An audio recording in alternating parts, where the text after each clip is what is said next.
ಎಲ್ರಿಗೂ ನಮಸ್ಕಾರ. ನಮ್ಮ ನ್ಯೂಸ್ ಅಲರ್ಟ್ ಯೂಟ್ಯೂಬ್ ಚಾನಲ್ಗೆ ನಿಮಗೆ ಸ್ವಾಗತ. ನಾನು ಚಂದನ್. ನಿನ್ನೆಯ ವಿಡಿಯೋದಲ್ಲಿ ನಾನು ಕೊಟ್ಟಿಯೂರಿನಲ್ಲಿ ನಡೆದಂತಹ ಒಂದಷ್ಟು ಆ ಇನ್ಸಿಡೆಂಟು ಕಾಂಟ್ರವರ್ಸಿ ಬಗ್ಗೆ ಒಂದು ವಿವರವಾದಂಥ ವಿಡಿಯೋವನ್ನು ಮಾಡಿ ಅಪ್ಲೋಡ್ ಮಾಡಿದ್ದೀನಿ. ಹೋಗಿ ಕೊಟ್ಟಿಯೂರಿನಲ್ಲಿ ಏನಾಯಿತು ಹಾಗಾದರೆ ಶನಿವಾರ ಭಾನುವಾರ ಅನ್ನೋದು ಸಂಕ್ಷಿಪ್ತ ಮಾಹಿತಿಯನ್ನು ಆ ವಿಡಿಯೋದಲ್ಲಿ ನೀವು ತಿಳಿಯಬಹುದು. ಅದೇ ವಿಡಿಯೋದಲ್ಲಿ ನಾನು ಉಲ್ಲೇಖಿಸಿರ್ತೀನಿ ಕೊಟ್ಟಿಯೂರು ಆ ಸ್ಥಳದ ಮಹಾತ್ಮೆ ಏನಿದೆ ಅಥವಾ ಅಲ್ಲಿನ ಪ್ರತೀತಿ, ನಂಬಿಕೆ, ಅಲ್ಲಿನ ಇತಿಹಾಸ ಏನು ಹೇಳುತ್ತೆ, ಅದನ್ನು ಸಾಧ್ಯವಾದರೆ ಪೌರಾಣಿಕ ಹಿನ್ನೆಲೆ ಏನಿದೆ ಅದನ್ನು ಒಂಚೂರು ಎತ್ಕೊಂಡು ಆ ಟಾಪಿಕ್ ಮುಖಾಂತರ ನಿಮಗೊಂದು ಸ್ಪೆಷಲ್ ವಿಡಿಯೋವನ್ನು ಮಾಡಿ ನಿಮ್ಮ ಮುಂದೆ ಇಡ್ತೀನಿ ಅಂತ ಹೇಳಿದ್ದೆ. ಸೊ ಈಗ ಆ ವಿಡಿಯೋವನ್ನು ನಿಮ್ಮ ಮುಂದೆ ಇಡುವಂತಹ ಸಮಯ. ಆ ಜಾಗದಲ್ಲಿ ಅಹಂಕಾರ ಅಂತ್ಯ ಆದಂಥ ವಿಚಾರ ಇದೆ, ಮತ್ತೊಂದು ತ್ಯಾಗ ಇದೆ, ಎಷ್ಟೇ ರೌದ್ರನಾದ್ರೂ ಕರುಣ ಅನ್ನುವಂಥದ್ದೊಂದಿದೆ. ಸೊ ಹಾಗಾಗಿ ಒಂದಷ್ಟು ಅಂಶಗಳ ನಡುವೆ ಒಂದು ಭೀಕರವಾದಂಥ ಅಥವಾ ಒಂದು ಘನಘೋರವಾದಂಥ ಒಂದು ಘಟನೆ ಆ ಜಾಗದಲ್ಲಿ ನಡೆದಿದೆ ಅನ್ನುವಂಥ ಒಂದು ಪ್ರತೀತಿ ಇದೆ. ಆ ಘಟನೆ ಯಾವುದು, ಏನು, ಎಲ್ಲವನ್ನು ಕೂಡ ಡೀಟೇಲ್ ಆಗಿ ಎಷ್ಟು ಸಾಧ್ಯವಾಗುತ್ತೋ ಅಷ್ಟು ನಿಮಗೆ ಎಕ್ಸ್ಪ್ಲೈನ್ ಮಾಡೋದಕ್ಕೆ ನಾನು ಪ್ರಯತ್ನ ಪಡ್ತೀನಿ. ಅದಕ್ಕೂ ಮೊದಲು ಯಾರಾದರೂ ಹೊಸಬ್ರು ನಮ್ಮ ಚಾನಲ್ಗೆ ಮೊದಲ ಬಾರಿಗೆ ಭೇಟಿ ಕೊಟ್ಟು ಈ ಒಂದು ವಿಡಿಯೋವನ್ನು ನೋಡ್ತಾ ಇದ್ರೆ ನಮ್ಮ ಚಾನಲ್ಗೆ ಸಬ್ಸ್ಕ್ರೈಬ್ ಮಾಡ್ಕೊಳ್ಳಿ, ಪಕ್ಕದಲ್ಲಿರ್ತಕ್ಕಂಥ ಬೆಲ್ ಐಕಾನನ್ನು ಕ್ಲಿಕ್ ಮಾಡಿ. ಸಾಧ್ಯವಾದರೆ ಕೊನೆ ತನಕ ನೋಡಿ, ನಿಮ್ಮ ಅನಿಸಿಕೆ ಅಭಿಪ್ರಾಯಗಳನ್ನು ಕಾಮೆಂಟ್ ಬಾಕ್ಸ್ನಲ್ಲಿ ಬರೆದು ತಿಳಿಸಿ. ಬಹುಶಃ ನಾನು ಸರಿ ಹೇಳಿರ್ತೀನೋ ತಪ್ಪು ಹೇಳಿರ್ತೀನೋ ಅಥವಾ ನನಗಿಂತ ತಿಳಿದವ್ರು ಇರ್ತೀರಿ. ಸೊ ಹಾಗಾಗಿ ತಪ್ಪಿತ್ತು ಅಂತಂದರೆ ಅದನ್ನು ಸರಿಪಡಿಸಿ. ಏನೀಗ ನಮ್ಮ ಜನ ಸಾಗರವೇ ಹೋಗ್ತಿತ್ತಲ್ಲ ಕೊಟ್ಟಿಯೂರಿಗೆ, ಅಂದರೆ ಕೇರಳದ ಕಣ್ಣೂರು ಜಿಲ್ಲೆಯ ಕೊಟ್ಟಿಯೂರು ಅನ್ನುವಂಥ ಒಂದು ಆ ಜಾಗದಲ್ಲಿ, ಆ ಒಂದು ದೈವಿಕ ಸ್ಥಳದಲ್ಲಿ ಮಹಾದೇವ ಪರಶಿವ ನೆಲೆಸಿದ್ದಾನೆ ಅನ್ನುವಂಥ ಒಂದು ಪ್ರತೀತಿ, ಒಂದು ನಂಬಿಕೆ. ಆ ಜಾಗಕ್ಕೆ ಹೋಗಿ ಬಂದರೆ ಬಹುಶಃ ನಮಗೆ ಒಳ್ಳೆಯದಾಗುತ್ತೆ, ಮುಂದಿನ ನಮ್ಮ ಭವಿಷ್ಯ ಉಜ್ವಲವಾಗುತ್ತೆ ಅನ್ನುವಂಥ ನಂಬಿಕೆಯಲ್ಲಿ ಸಾಕಷ್ಟು ಜನ ಪ್ರಯಾಣವನ್ನು ಬೆಳೆಸಿದ್ರು. ಅದರಲ್ಲಿ ಯುವ ಸಮುದಾಯ ಜಾಸ್ತಿ. ಸೊ ಅಲ್ಲಿ ಹೋಗಿ ಬಂದವರು ಕಾಂಟ್ರವರ್ಸಿ ಮಾಡ್ಕೊಂಡ್ರೋ ಅಥವಾ ಅಲ್ಲಿನ ಸಿಬ್ಬಂದಿ ಟ್ರಿಗರ್ ಆದ್ರೋ ಅಥವಾ ಬಂದಂಥ ಜನಕ್ಕಿಂತ ಒಂದು 2.5 ಪಟ್ಟು ಜಾಸ್ತಿ ಬಂದಿದ್ರಿಂದ ಇವರನ್ನು ಮೇಂಟೈನ್ ಮಾಡೋಕ್ಕೆ ಆಗದೆ ಆ ರೀತಿ ಪರಿಸ್ಥಿತಿ ನಿರ್ಮಾಣ ಆಯಿತೋ ಗೊತ್ತಿಲ್ಲ. ಅಲ್ಲಿ ಅದನ್ನು ಅನುಭವಿಸಿದವರಿಗೆ, ಅದನ್ನು ಕಣ್ಣಾರೆ ನೋಡಿದವರಿಗೆ ಅಷ್ಟೇ ವಾಸ್ತವತೆ ಗೊತ್ತು. ಅದಕ್ಕೆ ಸಂಬಂಧಪಟ್ಟಾಗೆ ನಾನು ಆಲ್ರೆಡಿ ವಿಡಿಯೋ ಅಪ್ಲೋಡ್ ಮಾಡಿದ್ದೀನಿ, ನೀವು ನೋಡ್ಬೋದು ಹೋಗಿ. ಆ ಒಂದು ಜಾಗಕ್ಕೆ ಯಾಕೆ ಹೋಗ್ತಾರೆ ಜನ ಹಾಗಾದ್ರೆ? ಈಗ ನಮ್ಮ ನಂಜನಗೂಡಿದೆ, ನಂಜನಗೂಡದೇ ಒಂದು ವಿಶಿಷ್ಟವಾದಂಥ ಒಂದು ವಿಶೇಷವಾದಂಥ ಕಥೆ ಇದೆ. ನಂಜನಗೂಡು ನಂಜುಂಡೇಶ್ವರ ಅಲ್ಲಿ ದೇವಿರಿ ಅಥವಾ ದುಂಡೀರಿ ಅನ್ನುವಂಥ ಇಬ್ರು ಪತ್ನಿಯರ ಜೊತೆಗಿರ್ತಾನೆ. ಚಾಮುಂಡೇಶ್ವರಿ ಇರ್ತಾಳೆ ಇಲ್ಲಿ. ಆ ಚಾಮುಂಡೇಶ್ವರಿ ಯಾಕೆ ಜನನ ಆಗಿರುತ್ತೆ ಅಂತಂದ್ರೆ ಮಹಿಷಾಸುರನನ್ನ ಮರ್ದನ ಮಾಡಬೇಕಾಗಿರುತ್ತೆ. ಆ ಚಾಮುಂಡೇಶ್ವರಿಯ ಒಬ್ಬಳು ಸಹೋದರಿಯಾಗಿ ಉತ್ತನಹಳ್ಳಿ ಮಾರಮ್ಮ. ಸೊ ಈ ರೀತಿಯ ಜನಪದ ಸೊಗಡಿನಲ್ಲಿ ಸಾಕಷ್ಟು ಕಥೆಗಳಿದೆ. ಅದೇ ರೀತಿ ಈ ಕೊಟ್ಟಿಯೂರು ಅನ್ನೋಂಥ ಒಂದು ಜಾಗದಲ್ಲೂ ಕೂಡ ಒಂದು ಇನ್ಸಿಡೆಂಟ್ ನಡೆದಿದೆ. ಆ ಇನ್ಸಿಡೆಂಟ್ಗೆ ಸಂಬಂಧಪಟ್ಟ ಹಾಗೆ ಆ ಜಾಗದಲ್ಲಿ ಅಲ್ಲಿ ಹೋಗಿ ಬಂದರೆ ಆ ಒಂದು ಸಂದರ್ಭದಲ್ಲಿ ಒಳ್ಳೆಯದಾಗುತ್ತೆ ಅನ್ನೋ ಕಾರಣಕ್ಕೆ ನಮ್ಮ ಜನ ಹೋಗ್ತಾ ಇದ್ದಾರೆ. ಸೊ ಈಗ ಆರಂಭದಿಂದ ಬರೋಣ. ಈಗ ಯಾವುದು ಅದು ಕತೆ, ಏನು ಎತ್ತ ಅನ್ನೋಂಥದನ್ನ. ಶಿವ, ಲಾರ್ಡ್ ಶಿವ ನಿಮಗೆ ಗೊತ್ತಲ್ವಾ? ಬ್ರಹ್ಮ, ವಿಷ್ಣು, ಮಹೇಶ್ವರ, ಯಾರಿಗೆ ತಾನೇ ಗೊತ್ತಿಲ್ಲ ಹೇಳಿ. ಸೊ ಆ ತ್ರಿಮೂರ್ತಿಗಳಲ್ಲಿ ಒಬ್ಬ ಶಿವ. ಶಿವನ ಪತ್ನಿ ಯಾರು ಅಂತಂದರೆ ನಾವು ತಟ್ ಅಂತ ಹೇಳ್ತೀವಿ ಪಾರ್ವತಿ ದೇವಿ ಅಂತ. ಪಾರ್ವತಿ ದೇವಿಗೆ ಸಾಕಷ್ಟು ಅವತಾರಗಳಿದೆ, ಸಾಕಷ್ಟು ಜನ್ಮ ಪುನರ್ಜನ್ಮಗಳಿದೆ. ಸೊ ದಕ್ಷ ಪ್ರಜಾಪತಿ ಅನ್ನುವಂಥ ಒಬ್ಬ ರಾಜ ಈ ಭೂಮಂಡಲದಲ್ಲಿ ಒಬ್ಬ ದೊಡ್ಡ ರಾಜನಾಗಿರ್ತಾನೆ. ಅವನಿಗೆ ಈ ಯಜ್ಞ ಯಾಗಗಳು ಇದ್ರ ಮೇಲೆ ಭಾರಿ ಆಸಕ್ತಿ, ಜೊತೆಗೆ ಅಷ್ಟೇ ಫೇಮಸ್ ಕೂಡ ಆಗಿರ್ತಾನೆ. ಅಂದರೆ ಋಷಿ ಮುನಿಗಳು, ದೇವಾನು ದೇವತೆಗಳು, ಅಂದರೆ ಗಂಧರ್ವರು, ಕಿಂಕರರು, ರಾಕ್ಷಸರು, ಇವರೆಲ್ಲರೂ ಕೂಡ ಅವನನ್ನ ಕಂಡ್ರೆ ಒಂಥರ ವಿಶೇಷವಾದಂಥ ಪ್ರೀತಿ. ದಕ್ಷ ಪ್ರಜಾಪತಿ ಅಂತಂದ್ರೆ ಅವನು ಗ್ರೇಟ್ ಅನ್ನೋ ರೀತಿ. ಸೊ ಈ ದಕ್ಷ ಪ್ರಜಾಪತಿಗೆ ಹುಟ್ಟಿದಂತಹ ಮಗಳೇ ಸತಿದೇವಿ. ಸತಿದೇವಿ ಹುಟ್ಟಿನ ಮೂಲವೇ ಶಿವನನ್ನ ಮದುವೆ ಆಗಬೇಕು, ಶಿವನ ಜೊತೆ ಸಂಸಾರ ಮಾಡಬೇಕು ಅನ್ನುವಂಥದ್ದೇ ವಿಧಿಯ ನಿರ್ಣಯ. ಸೊ ಪ್ರಜಾಪತಿಯ ಮಗಳಾಗಿ ಸತಿದೇವಿ ಹುಡ್ತಾರೆ. ಸತಿದೇವಿಗೆ ಆರಂಭದಿಂದಲೇ ಅಂದರೆ ತಮ್ಮ ಆ ಜೀವನ ಆರಂಭ ಆಗುತ್ತಲ್ಲ, ತನ್ನ ಯಾವ ರೀತಿ ಅಂತಂದರೆ ಚಿಕ್ಕ ಹುಡುಗಿ ಆಗಿದ್ದಂಗ್ಲೆ, ಬಾಲಕಿ ಆಗಿದ್ದಂಗ್ಲೆ ಶಿವನ ಮೇಲೆ ಅಪಾರವಾದಂಥ ಭಕ್ತಿ, ಧ್ಯಾನ ಮಾಡುವಂಥದ್ದು, ಶಿವನನ್ನ ಸ್ಮರಣೆ ಮಾಡುವಂಥದ್ದು, ಈ ರೀತಿ ಪ್ರತೀತಿ ನಡೀತಾ ಇರುತ್ತೆ. ಹೋಗ್ತಾ ಹೋಗ್ತಾ ಯೌವನಕ್ಕೆ ಬಂದಂಥ ಸಂದರ್ಭದಲ್ಲಿ ಶಿವನನ್ನ ಮದುವೆ ಆಗಬೇಕು, ಶಿವನನ್ನೇ ನಾನು ಬಯಸಬೇಕು ಅನ್ನುವಂಥ ಒಂದು ಪ್ರೀತಿ ಸತಿದೇವಿಯಲ್ಲಿ ಹುಡ್ಕೊಳ್ಳುತ್ತೆ. ಅದೇ ರೀತಿ ತಪಸ್ಸು, ಆಚರಣೆ ಶಿವನ ತನಕ ಹೋಗಿ ತಲುಪುತ್ತೆ. ಆ ಡೆಸ್ಟಿನಿ ಅದು, ಅವರಿಬ್ರು ಮದುವೆ ಆಗಬೇಕು ಅನ್ನೋಂಥದ್ದು. ಬಟ್ ಶಿವನನ್ನ ಪಡ್ಕೋಬೇಕು ಅಂತಂದ್ರೆ ಎಷ್ಟು ಸಾಗರಗಳನ್ನ, ಸಮುದ್ರಗಳನ್ನ ದಾಟಬೇಕು ಅನ್ನುವಂಥದ್ದು ನಿರ್ಣಯ ಆಗಿರುತ್ತಲ್ಲ. ನಾವು ಮನುಷ್ಯ ಮಾತ್ರ ಫೇಸ್ ಮಾಡ್ತಾ ಇದೀವಿ, ಒಂದು 100 ವರ್ಷ ಹುಟ್ಬಿಟ್ಟು ಇದೆಲ್ಲ ಜಂಜಾಟಗಳನ್ನ ನೋಡ್ತಾ ಇದೀವಿ ಅನ್ನೋದಲ್ಲ. ದೇವಾನು ದೇವತೆಗಳು ಕೂಡ ಇದೆಲ್ಲವನ್ನು ಕೂಡ ಫೇಸ್ ಮಾಡಿದ್ದಾರೆ ಅನ್ನೋದನ್ನ ನಮ್ಮ ಪುರಾಣಗಳು ಹೇಳ್ತಾ ಇದೆ, ನಾನು ಹೇಳ್ತಾ ಇರೋದಲ್ಲ. ಸೊ ಶಿವನಿಗೆ ಆಕೆಯ ಬೇಡಿಕೆ, ಆಕೆಯ ತಪಸ್ಸು ಇಷ್ಟ ಆಗುತ್ತೆ. ಏನ್ ಮಾಡ್ತಾನೆ ಶಿವ? ಬ್ರಹ್ಮನನ್ನ ಕಳಿಸ್ತಾನೆ. ಹೋಗು ಅವ್ರ ಮನೆಯವ್ರ ಹತ್ರ ಕನ್ವಿನ್ಸ್ ಮಾಡಿ ಮದುವೆ ಮಾಡ್ಕೊಬೇಕು, ನಾನು ಹೋಗಿ ಮಾತಾಡು ಅಂತ ಶಿವ ಹೇಳ್ತಾನೆ. ಸೊ ಬ್ರಹ್ಮ ಬಂದು ಪ್ರಜಾಪತಿ ಹತ್ರ ಕನ್ವಿನ್ಸ್ ಮಾಡಿ ಮಾತಾಡ್ತಾನೆ. ಈ ಪ್ರಜಾಪತಿ ಬೇರೆ ಯಾರು ಅಲ್ಲ, ಬ್ರಹ್ಮನ ಮಕ್ಕಳಲ್ಲಿ ಓರ್ವ ಮಗ ಈ ದಕ್ಷ ಪ್ರಜಾಪತಿ. ಸೊ ಇನ್ನು ಬ್ರಹ್ಮನ ಮಾತಿಗೆ ಇಲ್ಲ ಅನ್ನಕ್ಕಾಗುತ್ತಾ, ಓಕೆ ಅಂತ ಅಂದ್ಬಿಟ್ಟು ಇಷ್ಟವಿಲ್ಲದ ಮದುವೆ ರೀತಿಯಲ್ಲಿ ಸತಿದೇವಿಯನ್ನ ಶಿವನಿಗೆ ಕೊಟ್ಟು ಆ ಪ್ರಜಾಪತಿ ಮದುವೆ ಮಾಡ್ಕೊಡ್ತಾನೆ. ಅಂದ್ರೆ ಶಿವ ಬಂದು ಮಸಣವಾಸಿಯವನು, ಯಾವಾಗ್ಲೂ ಬೂದಿ ಬಳ್ಕೊಂಡು ಹೆಣಗಳ ಜೊತೆ ಇರ್ತಾನೆ. ಅವನು ಒಂಥರ ಬಟ್ಟೆ ಇಲ್ಲ, ಅವನ ಹೆಂಗೆ ಅಂತಾರೆ ಹೆಂಗ್ ಬೇಕಂಗಿರ್ತಾನೆ, ಹೆಣಗಳ ರಾಶಿದಲ್ಲಿ ಮಲಗ್ತಾನೆ ಅಲ್ಲಲ್ಲೆಯ. ಸೊ ಅವನಿಗೆ ನನ್ನ ಮಗಳೇನು ಕೊಡ್ಲಿ, ನನ್ನ ಮಗಳನ್ನ ನಾನು ರಾಣಿ ತರ ತುಂಬಾ ವೈಭವದಿಂದ ಬೆಳೆಸಿದ್ದೀನಿ, ನನ್ಗೆ ಇಷ್ಟ ಇಲ್ಲ ಅಂತ ಹೇಳಿದ್ರು ಬ್ರಹ್ಮನ ಮಾತಿಗೆ ಚಾಚು ತಪ್ಪದೆ ತನ್ನ ಮಗಳನ್ನ ಮದುವೆ ಮಾಡಿ ಕಳಿಸ್ಕೊಡ್ತಾನೆ. ಒಂಥರ ಯಾವ ರೀತಿ ಅಂತಂದ್ರೆ, ಇಲ್ಲಿ ನಮ್ಮ ಸಂಬಂಧಗಳು ನಮ್ಮಲ್ಲಿ ಈ ಪ್ರೆಸೆಂಟ್ ಇರ್ತಕ್ಕಂಥ ಈ ಜನರೇಷನ್ ಅಲ್ಲಿ ಇಷ್ಟ ಇಲ್ಲದ ಮದುವೆ ಮಾಡ್ಕೊಂಡವ್ರು ಅಂತಂದ್ರೆ ಅವ್ರ ಜೀವನ ಅವ್ರು ನೋಡ್ಕೊಂಡ್ಬಿಡ್ಲಪ್ಪ, ನಮಗೂ ಅದಕ್ಕೂ ಸಂಬಂಧ ಇಲ್ಲ, ನಾವಿನ ಅವ್ರ ಮನೆ ಕಡೆಗೆ ಹೋಗಲ್ಲ, ಅವರು ನಮ್ಮ ಮನೆ ಕಡೆಗೆ ಬರೋದ್ ಬೇಡ, ಈ ರೀತಿ ಇರುತ್ತೆ. ಸೊ ಅದೇ ರೀತಿ ಈ ದಕ್ಷ ಮದುವೆ ಮಾಡಿಕೊಟ್ಟ ನಂತರ ತನ್ನ ಮಗಳಿಂದ ದೂರ ಆಗ್ಬಿಡ್ತಾನೆ ಅನ್ನೋದಕ್ಕಿಂತ ಹೆಚ್ಚಾಗಿ ಅವ್ರ ಬಳಿ ಹೋಗೋದೇ ಇಲ್ಲ. ಸೊ ಸತಿದೇವಿ ಶಿವನ ಜೊತೆ ನೆಮ್ಮದಿಯಾಗಿ ಜೀವನವನ್ನು ನಡೆಸ್ತಾ ಇರ್ತಾಳೆ. ಸಾಕ್ಷಾತ್ ಶಿವನ ಜೊತೆ ಅದೇನು ಕಡಿಮೆ ಕೆಲಸನ ಅದು. ಎಷ್ಟೋ ಜನರ ಬೇಡಿಕೆ, ಎಷ್ಟೋ ಜನರ ಪ್ರೀತಿ, ಆಸೆ, ಭಗವಂತ ನನ್ಗೆ ಒಳ್ಳೇದ್ ಮಾಡಪ್ಪ ಅಂತ. ನೀನು ಎಷ್ಟೋ ಜನರಿಗೆ ಅಪ್ಪ ಒಂದು ಬಾರಿ ಆದ್ರೂ ನೀನು ದರ್ಶನ ಕೊಡಪ್ಪ, ನೀನು ಕಾಣಿಸ್ಕೊಳಪ್ಪ, ಪ್ರತ್ಯಕ್ಷವಾಗಪ್ಪ, ನನ್ನ ಬೇಡಿಕೆನ ಕಣ್ಣಾರೆ ನೋಡಪ್ಪ ಅನ್ನೋಂಥದ್ದು. ಅಂಥದ್ರಲ್ಲಿ ಆ ಸತಿದೇವಿಗೆ ಸಾಕ್ಷಾತ್ ಆ ಪರಶಿವನ ಜೊತೆಗೆ ಬದುಕುವಂತಹ ಭಾಗ್ಯ ಸಿಕ್ಕಿತ್ತಲ್ಲ. ಸೊ ಹಾಗಾಗಿ ತುಂಬಾ ಆನಂದದಿಂದ ಎಲ್ಲವನ್ನೂ ಕೂಡ ಮರೆತು, ಕೌಟುಂಬಿಕ ಫ್ಯಾಮಿಲಿ ಇರುತ್ತಲ್ಲ, ಬಿಫೋರ್ ಫ್ಯಾಮಿಲಿ, ಮದುವೆಗಿಂತ ಮುಂಚೆ ಆ ಫ್ಯಾಮಿಲಿ ಎಲ್ಲವನ್ನೂ ಕೂಡ ಮರೆತು ಸತಿದೇವಿ ನೆಮ್ಮದಿಯಾಗಿ ಶಿವನ ಜೊತೆ ಇರ್ತಾಳೆ. ಆ ಒಂದು ಸಂದರ್ಭದಲ್ಲಿ ಏನಾಗುತ್ತೆ, ದಕ್ಷ ಪ್ರಜಾಪತಿ ಒಂದು ದೊಡ್ಡ ಯಜ್ಞ ಯಾಗವನ್ನು ನಡೆಸಬೇಕು ಅಂತ ತೀರ್ಮಾನ ಮಾಡ್ತಾನೆ. ಅಂದ್ರೆ ಹಿಂದೆಂದೂ ಆಗಿರಬಾರ್ದು, ಮುಂದೆಂದೂ ಆಗಬಾರದು ಅಂತ ಒಂದು ಯಜ್ಞ ಯಾಗವನ್ನ ಮಾಡಬೇಕು ಅಂತ ಆಸೆ ಪಡ್ತಾನೆ, ಪ್ರಜೆಗಳ ಹಿತದೃಷ್ಟಿಯಿಂದ. ಅದಕ್ಕೆ ಯಾರ್ಯಾರೆಲ್ಲ ಬಂದಿರ್ತಾರೆ ಅಂತಂದ್ರೆ, ದೇವತೆಗಳು, ಸಾಕ್ಷಾತ್ ಬ್ರಹ್ಮ ಬಂದಿರ್ತಾರೆ, ವಿಷ್ಣು ಬಂದಿರ್ತಾರೆ, ಗಂಧರ್ವರು, ಕಿಂಪುರುಷರು, ಸಾಕಷ್ಟು ಜನ ನಾವೀಗೇನನ್ನೆಲ್ಲ ಅನ್ಕೊಳ್ತೀವಲ್ಲ ಅವರೆಲ್ಲ ಮೇಲಿದ್ದಾರೆ ಅಂತ ಅವರೆಲ್ಲರೂ ಕೂಡ ಬಂದಿರ್ತಾರೆ. ಅವರೆಲ್ಲರೂ ಕೂಡ ಈ ದಕ್ಷ ಪ್ರಜಾಪತಿ ಇನ್ವೈಟ್ ಮಾಡಿರ್ತಾನೆ, ಆಹ್ವಾನ ಕೊಟ್ಟಿರ್ತಾನೆ ಅವ್ರಿಗೆಲ್ಲ. ಆದ್ರೆ ಶಿವನಿಗೆ ಹಾಗೇನೆ ಸತಿದೇವಿಗೆ ಆಹ್ವಾನ ಇರೋದಿಲ್ಲ. ಇದೇ ಸತಿದೇವಿ ತನ್ನ ಸಖಿಯರೊಂದಿಗೆ, ಅಂದ್ರೆ ತನ್ನ ಶಿವನ ಕೈಲಾಸ ಇರುತ್ತಲ್ಲ, ಅಲ್ಲಿ ಸತಿಯರೊಂದಿಗೆ ಆಟ ಆಡ್ತಾ ಇರ್ಬೇಕಾದ್ರೆ, ಅಂದ್ರೆ ಮಾಮೂಲಿ ಯಾವ್ದೋ ಒಂದು ಮೋಜು ಮಸ್ತಿಲಿ ಇರ್ಬೇಕಾದ ಸಂದರ್ಭದಲ್ಲಿ ಈ ಚಂದ್ರ ಮತ್ತೆ ರೋಹಿಣಿ ಇಬ್ರು ಅಂತರಿಕ್ಷದಲ್ಲಿ ಹೋಯ್ತಾ ಇರ್ತಾರೆ. ಎಷ್ಟು ಚೆನ್ನಾಗಿದೆ ಕೇಳಿಸ್ಕೊಳ್ಳಿ ಇದೆಲ್ಲನೂ. ಕೆಲವರಿಗೆ ಅದು ಏನಪ್ಪ ಮಿತ್ತಿದು ಇಂಥವೆಲ್ಲ ಹೇಳ್ತೀರಾ ಅಂತ ಅನ್ಬೋದು. ಬಟ್ ಪುರಾಣ ಏನ್ ಹೇಳಿದೆ ಅದನ್ನ ಮಾತ್ರ ನಾನು ಸ್ಪಷ್ಟವಾಗಿ ನಿಧಾನಕ್ಕೆ ಉಲ್ಲೇಖಿಸ್ತಾ ಹೋಗ್ತಾ ಇದೀನಿ. ಈ ಕೊಟ್ಟಿಯೂರು ಅನ್ನೋದಕ್ಕೆ ಒಂದು ಕನೆಕ್ಷನ್ ಇದೆಯಲ್ಲ, ಹಾಗಾಗಿ ಅಷ್ಟೇ. ಕೆಲವರಿಗೆ ನಂಬಿಕೆ ಇದ್ರೆ ನೋಡ್ಬೋದು, ಕೆಲವರಿಗೆ ನಂಬಿಕೆ ಇಲ್ಲ ಅಂತಂದ್ರೆ ಇಲ್ಲಿಗೆ ಅದನ್ನ ನಿರ್ಗಮಿಸಬಹುದು, ನಿಮ್ಮ ಇಚ್ಛೆಗೆ ಬಿಟ್ಟದ್ದು. ಸೊ ಈ ರೋಹಿಣಿ ಬಂದು ನಕ್ಷತ್ರ, ಚಂದ್ರ ಬಂದು ನಮ್ಮ ಭೂಮಿಯ ಉಪಗ್ರಹ ಅಂತ ಹೇಳ್ತೀವಲ್ಲ, ಗ್ರಹಗಳಲ್ಲಿ ಒಂದು ಗ್ರಹ ಅಂತ. ಸೊ ಈ ಚಂದ್ರನ ಹೆಂಡತಿನೇ ರೋಹಿಣಿ. ಸೊ ಇವರಿಬ್ರು ಕೂಡ ಹೋಗ್ತಾ ಇರ್ಬೇಕಾದ್ರೆ ಸತಿದೇವಿಯ ಒಬ್ರು ಸಖಿ ಇರ್ತಾರಲ್ಲ, ಅವರಲ್ಲಿ ವಿಜಯ ಅಂತ ಹೆಸರಿರ್ತವ್ರದ್ದು, ಶಿವಪುರಾಣದಲ್ಲಿ ಉಲ್ಲೇಖಿಸಿರ್ತಕ್ಕಂಥದ್ದು. ವಿಜಯ ಬಳಿ ಹೋಗಿ ಹೇಗಾದ್ರೂ ಮಾಡಿ ಚಂದ್ರ ಅವ್ರು ಎಲ್ಲಿಗೆ ಹೋಗ್ತಾರೆ ಅಂತ ಕೇಳ್ಕೊಂಬ, ತುಂಬಾ ಖುಷಿಯಿಂದ ಹೋಗ್ತಿದ್ದಾರೆ ಗಂಡ ಹೆಂಡತಿ ಅಂತ ಕೇಳಿದಾಗ ವಿಜಯೇ ಸತಿದೇವಿಯ ಆಜ್ಞೆಯನ್ನ ಪಾಲಿಸಿ ಅಲ್ಲಿ ಹೋಗಿ ಚಂದ್ರನನ್ನ ಕೇಳ್ಕೊಂಡ್ ಬರ್ತಾರೆ, ಎಲ್ಲಿ ಹೋಗ್ತಾ ಇದೀರಿ ಅಂತ. ದಕ್ಷ ಪ್ರಜಾಪತಿ ಈ ತರದೊಂದು ದೊಡ್ಡ ಯಜ್ಞ ಯಾಗವನ್ನು ನಡೆಸ್ತಾ ಇದ್ದಾರೆ, ಅದಕ್ಕೆ ನಮ್ಗೆ ಆಹ್ವಾನ ಬಂದಿದೆ, ಹಾಗಾಗಿ ನಾವು ಹೋಗ್ತಾ ಇದ್ದೀವಿ ಅಂತ ಹೇಳಿ ಕಳಿಸ್ತಾರೆ ಆ ವಿಜಯಗೆ ಚಂದ್ರ. ಸೊ ವಿಜಯ ಬಂದು ಸತಿದೇವಿ ಕಿವಿ ಮುಟ್ಟಿಸ್ತಾರೆ ಅದನ್ನ. ಸತಿದೇವಿ ಬಂದು ತಕ್ಷಣ ಏನ್ ಮಾಡ್ತಾರೆ, ಶಿವನ ಬಳಿಗೆ ಹೋಗ್ತಾರೆ. ಈ ತರ ನಮ್ಮ ತಂದೆಯವರು ಈ ತರ ದೊಡ್ಡ ಯಜ್ಞ ಯಾಗ ನಡೆಸ್ತಾ ಇದಾರಂತೆ, ಅಲ್ಲಿಗೆ ಹೋಗೋಣ ಬನ್ನಿ ಅಂತ ಹೇಳ್ತಾರೆ.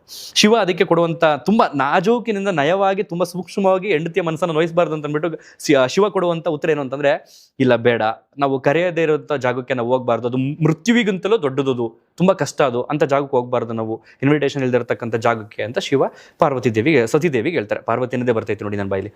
ಸೊ ಹಂಗು ಹಿಂಗು ಸತಿದೇವಿ ಕನ್ವಿನ್ಸ್ ಮಾಡ್ತಾರೆ, ಶಿವನು ಕೂಡ ಒಪ್ಕೊಳ್ತಾರೆ, ನನ್ನ ಆಜ್ಞೆ ಅನುಸಾರವಾಗಿ ನೀನು ಹೋಗಿ ಬರ್ಬೋದು ಅಂತ.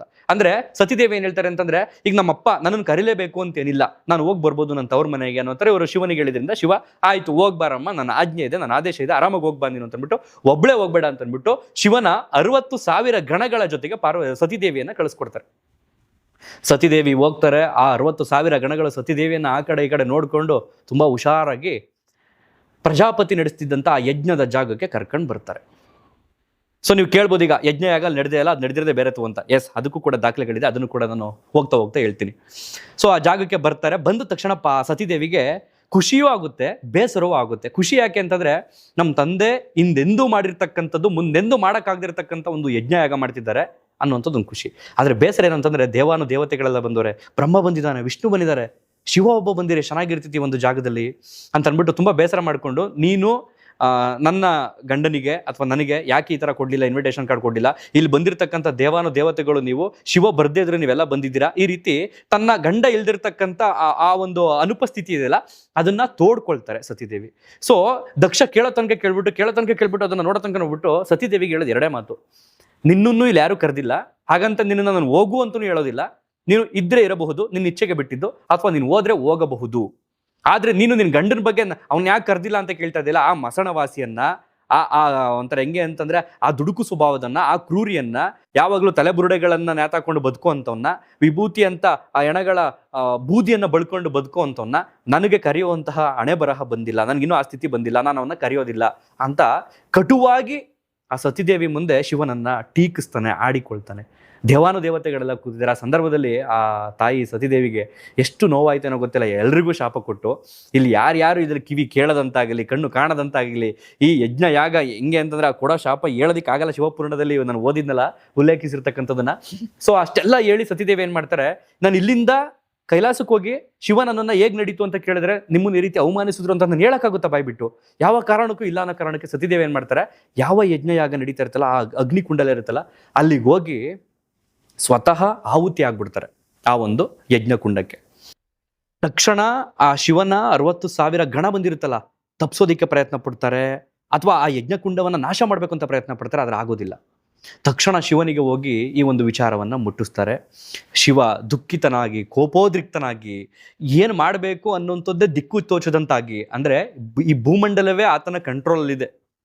ಈ ಬ್ರಹ್ಮ ವಿಷ್ಣು ಮಹೇಶ್ವರ ಅಂತ ನಾವು ತ್ರಿಮೂರ್ತಿಗಳನ್ನ ಹೇಳ್ತೀವೋ, ಸೃಷ್ಟಿಕರ್ತ ಮತ್ತೆ ವಿಧಾತ, ವಿಧಿ ಬರಹ ಬರೆಯೋನು ಈ ಕಡೆ ನಮ್ಮನ್ನ ಸಲಹುವವನು, ನಮ್ಮನ್ನ ಕಾಪಾಡುವನು, ನಮ್ಮನ್ನ ರಕ್ಷಣೆ ಮಾಡುವನು, ಕಷ್ಟದಲ್ಲೆಲ್ಲ ಈ ರೀತಿ ಇರ್ತಕ್ಕಂಥ ಶಿವನಿಗೆ ಏನು ದಿಕ್ಕು ತೋಚದಂತಾಗಿ ತನ್ನ ಜಟೆ ಇರುತ್ತಲ್ಲ ಅದನ್ನು 2 ಭಾಗ ಮಾಡಿ ಭೂಮಿಗೆ ಬಡಿತಾನೆ. ಹಿಂಗೆ ಒಂದು ಭಾಗ ವೀರಭದ್ರ ಹೊರಹೊಮ್ಮತಾನೆ, ಇನ್ನೊಂದು ಭಾಗದಲ್ಲಿ ಮಹಾಕಾಳಿ ಹೊರಹೊಮ್ಮತಾಳೆ.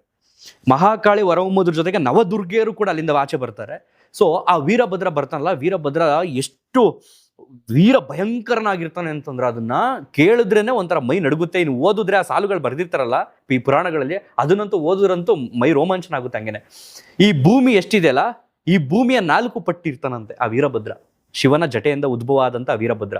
ಸೊ ಆ ಕಣ್ಣುಗಳು, ಆ ನೋಡುವಂತಹ ತಲೆ ರಾಶಿ, ಆ ಮೂಗು, ಆ 3ನೇ ಕಣ್ಣು, ಇವೆಲ್ಲವೂ ಕೂಡ ಭಯಂಕರವಾಗಿರುತ್ತೆ. ಶಿವ ಅವನಿಗೆ ಆದೇಶ ಕೊಡ್ತಾನೆ, ಯಾವ ಯಜ್ಞಯಾಗದಲ್ಲಿ ನನ್ನ ಸತಿದೇವಿ ಈ ತರ, ಅಂದ್ರೆ ಶಿವನೇ ಹೋಗ್ಬೋದಿತ್ತು ಅಂತ ನೀವು ಕೇಳ್ಬೋದು, ಬಟ್ ಶಿವಂಗಲ್ಲಿ ಇನ್ವೈಟ್ ಇಲ್ಲ, ಹಾಗಾಗಿ ಕರೆದಿರ್ತಕ್ಕಂಥ ಜಾಗಕ್ಕೆ ಹೋಗಂಗಿಲ್ಲ. ಎಂತ ಪರಿಸ್ಥಿತಿ ನೋಡಿ, ಇಕ್ಕಟ್ಟಿನ ಪರಿಸ್ಥಿತಿ. ಶಿವನಿಗೆ ಹೋಗಿ ಸತಿನೂ ನೋಡಕ್ಕಾಗಲ್ಲ, ಅಲ್ಲಿ ಜಾಗಕ್ಕೆ ಹೋದ್ರೆ ಅವಮಾನ ಆಗುತ್ತೆ, ನಾನು ಕರೆದಿಲ್ಲ, ನಾನು ಹೆಂಗ್ ಹೋಗ್ಲಿ ನಾನು ಅನ್ನುವಂಥ ಮನಸ್ಥಿತಿಯಿಂದ ವೀರಭದ್ರನನ್ನ ಕಳಿಸ್ತಾರೆ. ವೀರಭದ್ರ ಹೋಗ್ತಾನೆ. ವೀರಭದ್ರನನ್ನ ಎಳ್ಕೊಂಡು ಹೋಗೋದಿಕ್ಕೆ 10,000 ಸಿಂಹಗಳು, 40,000 ಆನೆಗಳು ಆ ವೀರಭದ್ರನ ರಥವನ್ನ ಎಳ್ಕೊಂಡು ಹೋಗ್ತಾ ಇರ್ತಾರಂತೆ. ಪುರಾಣದಲ್ಲಿ ಮೆನ್ಷನ್ ಮಾಡಿರೋದು ಇದನ್ನ, ನಾನು ಹೇಳ್ತಿರೋದಲ್ಲ. ಸೊ ಕರ್ಕೊಂಡು ಹೋಗ್ತಾರೆ ಅಲ್ಲಿಗೆ. ಅಲ್ಲಿ ಇನ್ನೇನು ವೀರಭದ್ರ ಇನ್ನೊಂದು 10 ನಿಮಿಷಕ್ಕೆ ಆ ಜಾಗವನ್ನ ಮುಟ್ತಾನೆ ಅನ್ನೋಂಥ ಸಂದರ್ಭದಲ್ಲಿ ಈ ದಕ್ಷ ಪ್ರಜಾಪತಿಗೆ ಎಡಗೈ ನಡ್ಗೋದು, ಕಣ್ಣು ಕುಣಿಯೋದು, ಬಲಗಣ್ಣು, ಅಂದ್ರೆ ಏನೋ ಅಪಶಕುನ ಆಗ್ತಾ ಇದೆ ಅನ್ನುವಂಥದ್ದನ್ನ ತೋಚ್ತಾ ಇತ್ತು. ಆ ಸಂದರ್ಭದಲ್ಲಿ ಮಹಾವಿಷ್ಣು ಗೊತ್ತಾಗ್ಬಿಡ್ತು, ಬರ್ತಾ ಇದ್ದಾನೆ ವೀರಭದ್ರ, ಶಿವನ ಒಂದು ಅಂಶ, ಶಿವನ ಒಂದು ಗಣ, ಇದು ಎಲ್ಲ ಖಂಡಿತ ಸಂಹಾರ ಆಗೋಗುತ್ತೆ ಅಂತ ಅನ್ಕೊಂಡು ಆ ವೀರಭದ್ರನನ್ನ ವಿಷ್ಣು ತಡೆದು ಈ ತರ ಹೇಳ್ತಾರೆ, ನಾನು ಕೂಡ ಭಕ್ತನ ಅಧೀನ, ನಿನ್ನ ಶಿವನೂ ಕೂಡ ಭಕ್ತನ ಅಧೀನ, ಭಕ್ತ ಎಲ್ಲಿ ಕರೀತಾನೆ ಅಲ್ಲಿಗೆ ಬರ್ತೀವಿ, ಹಾಗಾಗಿ ನಾವು ಪ್ರಜಾಪತಿ ನಮ್ಮನ್ನ ಬರ್ಬೇಕು ಅಂತ ಕೇಳಿದಕ್ಕೆ ಒಬ್ಬ ಭಕ್ತನ ಮನೆಗೆ ನಾನು ಬಂದಿದ್ದೀನಿ, ಶಿವನು ಕರೆದಿರಿ ಶಿವನು ಕೂಡ ಬರ್ತಿದ್ದ, ಹಾಗಾಗಿ ಇಲ್ಲಿ ನಮ್ಗಳು ಯಾರ್ದು ತಪ್ಪಿಲ್ಲ ಇಲ್ಲಿ, ಆದ್ರೆ ಈಗಾಗಿದೆ ಅನ್ನುವಂಥದ್ದು ನಮಗೂ ಕೂಡ ಸಹಿಸ್ಕೊಳಕ್ ಆಗ್ತಿಲ್ಲ, ಸತಿದೇವಿ ಈ ರೀತಿ ಯಜ್ಞದಲ್ಲಿ ಆಹುತಿ ಆಗುದ್ಲು ಅನ್ನೋಂಥದ್ದನ್ನ ನಮಗೂ ಕೂಡ ಅದನ್ನ ಅರ್ಗಿಸ್ಕೊಳ್ಳೋದಕ್ಕಾಗ್ತಿಲ್ಲ ಅಂತ ಎಷ್ಟು ಹೇಳಿದ್ರು ವೀರಭದ್ರ ಹೇಳುವಂಥದ್ದು, ನನ್ನ ಯಜಮಾನನ ಮೇಲೆ, ನನ್ನ ಪ್ರಭುವಿನ ಮೇಲೆ ನಿಮ್ಗಿರ್ತಕ್ಕಂಥ ಪ್ರೀತಿ ಗೌರವಕ್ಕೆ ನಾನು ಆಭಾರಿ, ಆದ್ರೆ ನಾನು ಯಾವ ಕಾರಣಕ್ಕೂ ಇದನ್ನು ಉಳಿಸಲ್ಲ ಅಂತ ಅನ್ಕೊಂಡು ಆ ಯಜ್ಞ ಕುಂಡಲ ಯಾಗ ಇರುತ್ತಲ್ಲ ಅದೆಲ್ಲವನ್ನು ಕೂಡ ನಾಶ ಮಾಡಿ, ಸಂಹಾರ ಮಾಡಿ, ಈ ಪ್ರಜಾಪತಿ ಇರ್ತಾನಲ್ಲ ಪ್ರಜಾಪತಿ ತಲೆಯನ್ನ ಕತ್ತರಿಸಾಕ್ಬಿಡ್ತಾನೆ ವೀರಭದ್ರ. ಸೊ ಆ ವೀರಭದ್ರ ಅವತಾರ ಆಗಿದ್ದೇ ಈ ಒಂದು ಕಾರಣಕ್ಕೆ ಅನ್ನುವಂಥದ್ದನ್ನು ಆ ಪುರಾಣ ಹೇಳ್ತಾ ಇರುತ್ತೆ. ಸೊ ಯಾವ ಯಜ್ಞ ಯಾಗ ನಡೀತಲ್ಲ ಅದಾದ ನಂತರ ಏನಾಗುತ್ತೆ, ಯಾವ ಯಜ್ಞ ಯಾಗದಲ್ಲಿ ಸತಿದೇವಿ ಪ್ರಾಣ ಬಿಟ್ರಲ್ಲ, ಸೊ ಅದೇ ಯಜ್ಞ ಯಾಗದಲ್ಲಿ ಶಿವ ಮತ್ತೆ ಬ್ರಹ್ಮ ಶಿವನ ಸ್ಥಾನಕ್ಕೆ ಹೋಗಿ ಕೈಲಾಸಕ್ಕೆ ಹೋಗಿ ಇದನ್ನೆಲ್ಲ ಹೇಳ್ಕೊಳ್ತಾರೆ ಹಿಂಗೆ ಅಂತ. ಸೊ ಅದಾದ ನಂತರ ಅದೇ ಶಿವ, ಯಾರು ಕೋಪೋದ್ರಿಕ್ತನಾಗಿದ್ದಂಥ ಶಿವ, ಮತ್ತೆ ಕರುಣಾರಸದಿಂದ, ಕರುಣಾಭಾವದಿಂದ ಇದೇ ಪ್ರಜಾಪತಿಗೆ ಒಂದು ಮೇಕೆ ತಲೆ ತಂದು ಜಾಯಿನ್ ಮಾಡಿ ಮತ್ತೆ ಜೀವವನ್ನು ಕೊಡ್ತಾರೆ. ಅಹಂಕಾರ ಅಲ್ಲಿಗೆ ಎಂಡಾಗುತ್ತೆ ಪ್ರಜಾಪತಿದು. ಆದರೆ ಸತಿದೇವಿ ಮತ್ತೆ ಬರಲಿಲ್ಲ ಅಷ್ಟೇ. ಅದಾದ ನಂತರ ಶಿವನಿಗೆ ಗೊತ್ತಿತ್ತಲ್ಲ ಮತ್ತೆ ಅವಳಿಗೊಂದು ಪುನರ್ಜನ್ಮ ಇದೆ ಅಂತ.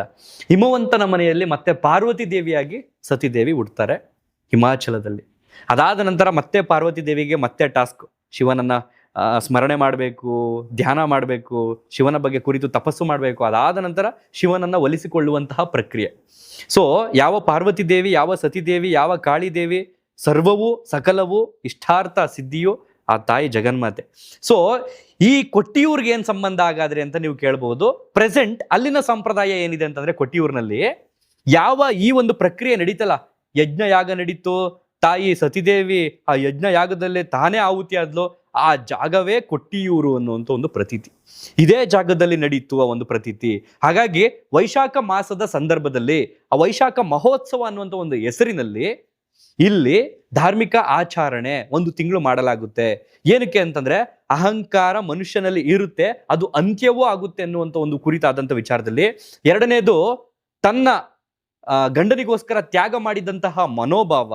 ಹಾಗೇನೆ ಶಿವ ಅಷ್ಟೊಂದು ಕ್ರೋಪೋದ್ರಿತನಾಗಿದ್ರು ಕೂಡ ಅವನಿಗೂ ಕೂಡ ಕರುಣೆ ಇದೆ ಅನ್ನುವಂಥದ್ದನ್ನ ತೋರಿದಕ್ಕೆ ಇಷ್ಟೆಲ್ಲ ಅಂಶಗಳ ಸಮ್ಮಿಲನಕ್ಕಾಗಿ ಆ ಒಂದು ಜಾಗದಲ್ಲಿ ಆ ಧಾರ್ಮಿಕ ಮಹೋತ್ಸವ ನಡೆಯುವಂಥದ್ದು. ಸೊ ಈಗ ನಿಮ್ಗೆ ಕೆಲವರಿಗೆ ಹಿಸ್ಟಾರಿಕಲಿ ತಿಳ್ಕೊಂಡಿರುವಂಥವರಿಗೆ ಒಂದು ಡೌಟ್ ಇದೆ, ಸೇಮ್ ನಿಮ್ಮ ಹಾಗೆ ನನಗೂ ಕೂಡ ಡೌಟ್ ಇದೆ. ಕನಕಲ ಅನ್ನುವಂಥ ಒಂದು ಪ್ರದೇಶದಲ್ಲಿ ಯಜ್ಞಯಾಗ ನಡೆದಿತ್ತು ಅಂತ. ಅಂದ್ರೆ ಕನಕಲ ಅಂತ ಬಂದ್ರೆ ಅದು ಹರಿದ್ವಾರದಲ್ಲಿ ಇರ್ತಕ್ಕಂಥದ್ದು, ಉತ್ತರದಲ್ಲಿ. ಸೊ ಇಲ್ಲಿನ ಧಾರ್ಮಿಕ ಆಚರಣೆ ಒಂದು ಇಲ್ಲೇ ನಡೆದಿತ್ತು ಅನ್ನೋ ಕಾರಣಕ್ಕೆ ಈ ಧಾರ್ಮಿಕ ಮಹೋತ್ಸವ ನಡೀತಿರ್ತಕ್ಕಂಥದ್ದು 1 ತಿಂಗಳುಗಳ ಕಾಲ. ಈ ಮೇ 29ನೇ ತಾರೀಕು ಶುರುವಾಯಿತು, ಜೂನ್ 24ನೇ ತಾರೀಕು ಇದು ಮುಕ್ತಾಯ ಆಗುತ್ತೆ. ಸೊ ಇದ್ರ ಜೊತೆಗೆ ವಿಶೇಷತೆ ಅನ್ನೋದ್ ರೀತಿ ಅಥವಾ ಇದಕ್ಕೆ ಒಂದಷ್ಟು ಪುಷ್ಟಿ ಕೊಡುವ ರೀತಿ ಆ ವೀರಭದ್ರನ ಖಡ್ಗ ಇದೆಯಲ್ಲ, ಅದನ್ನ ಹೆಚ್ಚು ಕಡಿಮೆ ಒಂದು 35 ಕಿಲೋಮೀಟರ್ ದೂರದಿಂದ ಗದ್ದೆಗಳಲ್ಲಿ ಹೊಲಗಳಲ್ಲಿ ಹಿಂದೆ ಪೊಲೀಸ್ ವ್ಯಾನ್ ಕೂಡ ಬರ್ತಾ ಇರುತ್ತೆ, ಅದನ್ನ ನೋಡ್ಕೊಂಡು ರಕ್ಷಣೆ ಮಾಡೋದಕ್ಕೆ ಅದನ್ನ ತುಂಬಾ ಗೌಪ್ಯವಾಗಿ ಆ ವೀರಭದ್ರನ ಖಡ್ಗವನ್ನ ತಗೊಂಡು ಬರ್ತಾ ಇರ್ತಾರೆ. ಇದೇ ಖಡ್ಗದಿಂದ ದಕ್ಷ ಪ್ರಜಾಪತಿಯ ತಲೆಯನ್ನ ಶಿರವನ್ನ ಛೇದನ ಮಾಡಿದ್ದು ವೀರಭದ್ರ ಅನ್ನೋ ಕಾರಣಕ್ಕೆ ಆ ಒಂದು ಖಡ್ಗವನ್ನ ತಗೊಂಡು ಬಂತ ಈಗ್ಲೂ ಕೂಡ ಪೂಜೆ ಮಾಡ್ತಿದ್ದಾರೆ ಅಲ್ಲಿನ ಜನ. ಇದಿಷ್ಟು ಕಾರಣಗಳಿಗೆ ಆ ಒಂದು ಜಾಗದಲ್ಲಿ ವೈಶಿಷ್ಟ್ಯತೆ, ಒಂದಷ್ಟು ಪೌರಾಣಿಕ ಟಚ್ ಇರೋದ್ರಿಂದ ಶಿವನ ಉತ್ಸವ ಮೂರ್ತಿಯಲ್ಲಿ ನಡೆಯುತ್ತೆ. ಯಾವ ಇಕ್ಕರೆ ಕೊಟ್ಟಿಯೂರು, ಅಕ್ಕರೆ ಕೊಟ್ಟಿಯೂರು ಅಂತ 2 ದೇವಸ್ಥಾನ ಇದೆ ಇಲ್ಲಿ. ಇಕ್ಕರೆ ಕೊಟ್ಟಿಯೂರು ಬಂದು ದೇವಸ್ಥಾನ ಯಾವಾಗ್ಲೂ ಕೂಡ ಓಪನ್ ಆಗಿರುತ್ತೆ ಸದಾ. ಆದ್ರೆ ಈ ತಿಂಗಳಿದೆಯಲ್ಲ, ಈಗ ಪ್ರೆಸೆಂಟ್ ಏನೀಗ ಅಕ್ಕರೆ ಕೊಟ್ಟಿಯೂರಲ್ಲಿ ನಡೀತಿದೆಯಲ್ಲ ಈ ಒಂದು ಆಚರಣೆ, ಇಲ್ಲಿ ನಡೀತಾ ಇರ್ತಕ್ಕಂಥ ಸಂದರ್ಭದಲ್ಲಿ ಅಲ್ಲಿ ಅಷ್ಟೇನು ಜನ ಸೇರಲ್ಲ.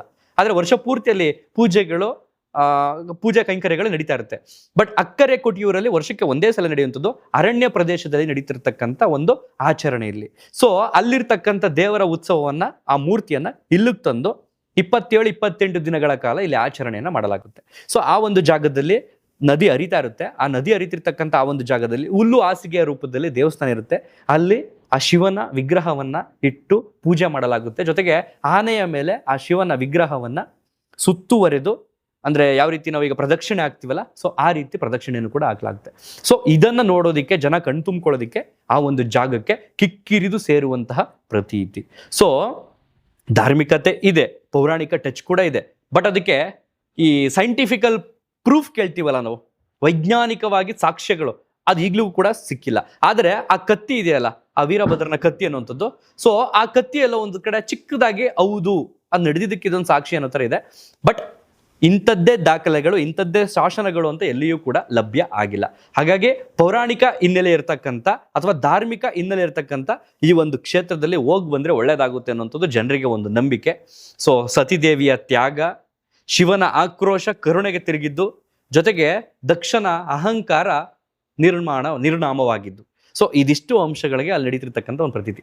ಸೊ ಅದಾದ ನಂತರ ನಿಮಗೆ ಟಾಪಿಕ್ ಗೊತ್ತು ಬಿಡಿ, ಶಿವ ಸತಿದೇವಿಯ ದೇಹವನ್ನು ಹೊತ್ಕೊಂಡು ಪ್ರಳಯ ಭಯಂಕರನಾಗಿ ಕುಣಿತಾ ಇರ್ತಾನೆ. ಆ ಸಂದರ್ಭದಲ್ಲಿ ಮಹಾವಿಷ್ಣು ತನ್ನ ಚಕ್ರವನ್ನ, ಸುದರ್ಶನ ಚಕ್ರವನ್ನ ಬಿಡ್ತಾರೆ. ಆ ಸತಿದೇವಿಯ ದೇಹ ತುಂಡು ತುಂಡಾಗಿ ಒಂದಷ್ಟು ಪ್ರದೇಶಗಳಲ್ಲಿ ಹೋಗಿ ಬೀಳುತ್ತೆ, ದೇಶದ ಬೇರೆ ಬೇರೆ ಭಾಗಗಳಲ್ಲಿ. ಅಲ್ಲಿರ್ತಕ್ಕಂಥ ಆ ಬಿದ್ದಂಥ ಸ್ಥಳವೇ ಇಂದಿನ ಶಕ್ತಿ ಪೀಠ ಅಂತ ಹೇಳ್ತೀವಿ. ಅದೇ ರೀತಿ ಕಾಮಾಖ್ಯ ಆಗಿರ್ಬೋದು, ತಾಯಿಯ ಯೋನಿಯ ಭಾಗ ಬಿದ್ದಿರ್ತಕ್ಕಂಥದ್ದು. ಚಾಮುಂಡೇಶ್ವರಿ ಭಾಗ ಅಂತಂದ್ರೆ ತಲೆ ಕೂದಲು ಬಿದ್ದಿರ್ತಕ್ಕಂಥ ಜಾಗ ಅಂತ. ಈ ಕೊಟ್ಟಿಯೂರು ಅಂತ ಬಂದಾಗ ಅಲ್ಲಿಯೂ ಕೂಡ ಒಂದು ಪ್ರತೀತಿ ಏನು ಅಂತಂದ್ರೆ, ತಾಯಿಯ ಕುತ್ತಿಗೆಯ ಭಾಗ ಬಿದ್ದಿದೆ ಅನ್ನುವಂಥ ಒಂದು ನಂಬಿಕೆ ಅಲ್ಲಿನ ಜನರಿಗೆ. ಇದನ್ನ ನಂಬವರು ನಂಬಬಹುದು, ಈ ಹಿಂದೆ ಹಿಂಗೆ ನಡೆದಿರಬಹುದು ಅಂತ. ನಂಬದೇ ಇದ್ದವರು ಅದನ್ನ ಕೈ ಬಿಡಬಹುದು. ಇದಿಷ್ಟು ಹೇಳ್ತಾ ಈ ವಿಡಿಯೋನಲ್ಲಿ ಎಂಡ್ ಮಾಡ್ತಾ ಇದೀನಿ. ನಿಮ್ಮ ಅನಿಸಿಕೆ ಅಭಿಪ್ರಾಯಗಳನ್ನ ಕಾಮೆಂಟ್ ಬಾಕ್ಸ್ ನಲ್ಲಿ ಬರೆದು ತಿಳಿಸಿ. ನಿಮ್ಗೇನು ಅನ್ಸುತ್ತೆ ಇದ್ರ ಬಗ್ಗೆ? ಹೌದು ಇದು ನಡೆದಿರಬಹುದು ಅನ್ಸುತ್ತಾ, ಅಥವಾ ನಾನು ಹೇಳಿದಾಗೆ ಕನಕನಕ ಅಂತ ಹೇಳಿದ್ನಲ್ಲ, ಹರಿದ್ವಾರದ ಹತ್ರ ನಡೆದಿರ್ತಕ್ಕಂಥದ್ದು ಅಲ್ಲಿ ಅಂತ ಅನ್ಸುತ್ತಾ? ಸೊ ಹಾಗಾಗಿ ಅಲ್ಲಿಯೂ ಕೂಡ ಸ್ಪಷ್ಟವಾದಂತ ಆಧಾರಗಳಿಲ್ಲ, ಇಲ್ಲಿಯೂ ಕೂಡ ಸ್ಪಷ್ಟವಾದಂತ ಆಧಾರಗಳಿಲ್ಲ. ಅಲ್ಲಿಯವರು ಅಲ್ಲಿ ಅನ್ಬೋದು, ಇಲ್ಲಿಯವರು ಹೌದು ನಮ್ಗೆ ಇಲ್ಲೇ ನಡೆದಿದೆ ಅಂತಂದ್ರೆ ನಾವೇನು ಮಾಡೋದಿಕ್ ಆಗೋದಿಲ್ಲ. ಸೊ ಮತ್ತೊಂದು ವಿಡಿಯೋದಲ್ಲಿ ಸಿಗ್ತೀನಿ. ಧನ್ಯವಾದ. ಹಿಂದಿನ ವಿಡಿಯೋ ನೋಡಿ ಅಂತ ಹೇಳ್ತಾ ಈ ವಿಡಿಯೋ ನನಗೆ ಎಂಡ್ ಮಾಡ್ತಾ ಇದ್ದೀನಿ. Thank you.